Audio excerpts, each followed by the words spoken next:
This episode of Coronavirus North Carolina News Brief is brought to you by Right By You Mortgage. Wherever life takes you, we're right by you. Visit rightbyyouMortgage.com/podcast to learn more.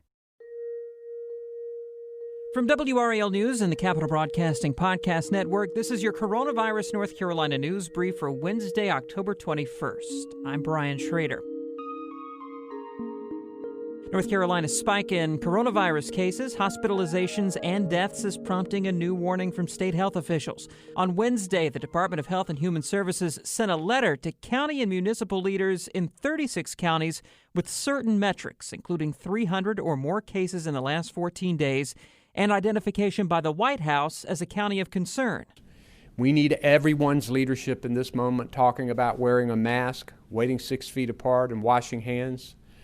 The letter went to counties that have been experiencing increased viral spread, and it laid out steps that they can take to slow infections.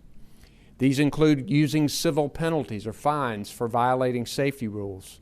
The letter also proposes that some counties should consider going beyond the statewide executive orders in ways such as lowering their local mass gathering limit or ending alcohol sales before the statewide requirement of 11 p.m. Our local partners are key allies as we continue to fight COVID-19, and their work is vital. We hope our local communities can work with us to move some of our troubling trends in the right direction.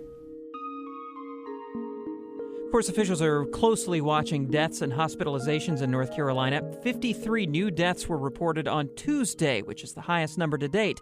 Roughly 1,200 people are hospitalized. WRAL's Deborah Morgan spoke with frontline ER nurse Ashley Wheeler of Duke Regional about the trends. Wheeler works with COVID patients regularly. So tell us your last shift. What were conditions like at Duke Regional? Our hospital is already experiencing what we usually see in the late winter, which is that the hospital is very full.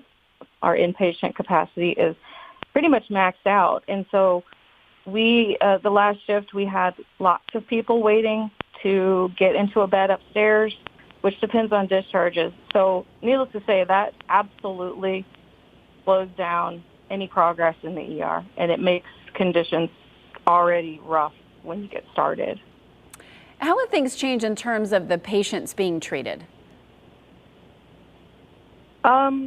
We are all really, really used to our PPE and everything that we have to do to keep ourselves and our other patients safe. So I think it's just we are comfortable with it. You know, it's still really a lot more work, but we're very, very used to it now. Any clue that you're getting anecdotally from the cases coming in of COVID? How is it being spread? Is it in public spaces? Are people getting together? Are you talking to the patients, getting an idea of how they may have contracted COVID? Yeah, we're starting to see another kind of uptick in nursing home patients that are unfortunately sharing with their fellow residents. Some nursing homes hit really hard in recent weeks. And it's also just people, I think, being a little bit more open with their own families because everybody is obviously extremely tired of this. And so people are kind of relaxing a little bit and maybe too much.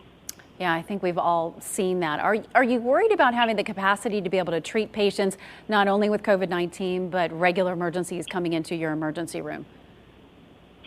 It's always a concern. When I'm in charge, I start at 7 in the morning, and I'm already from 7 a.m. until the end of my shift. I'm trying to figure out how to make sure I have capacity for that next sick patient. And in most cases, that's not a COVID patient. That could be a heart attack, a stroke patient, somebody who has sustained a major injury. And if we're full, I have to get super creative. And that's a position you don't necessarily want to be in, to have to take sick people out of rooms to put sicker people in those rooms. You have warned people in your video blogs about wearing masks, taking care of each other.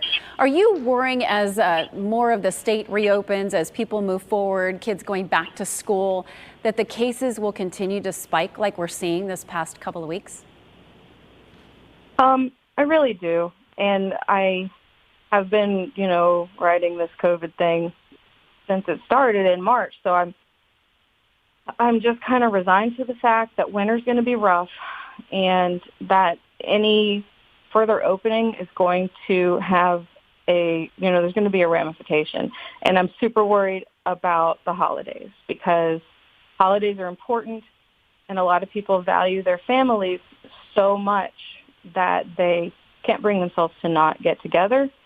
But I just want to remind people, if they value their families, to please do everything really safely and keep it small and keep it socially distanced if you can. And that's your Coronavirus North Carolina News Brief for Wednesday, October 21st. Let us know what you think of the podcast. Leave a rating or review wherever you listen, and be sure to subscribe so you don't miss a new episode. I'm Brian Schrader. Thanks for listening. When it comes to buying a new home, you want to know that you're in good hands. At Right By You Mortgage, the dedicated team of lenders live in your community and are committed to being right by you every step of the way. Whether you are a growing family, a relocating professional, or a retiring couple, they'll partner with you to find the right loan to fit your unique home buying needs. Plus, with a Right By You Mortgage on-time closing guarantee, they'll pay you and the seller $500 if you don't close on time. Visit rightbyyoumortgage.com/podcast to get started. Wherever life takes you, we're right by you.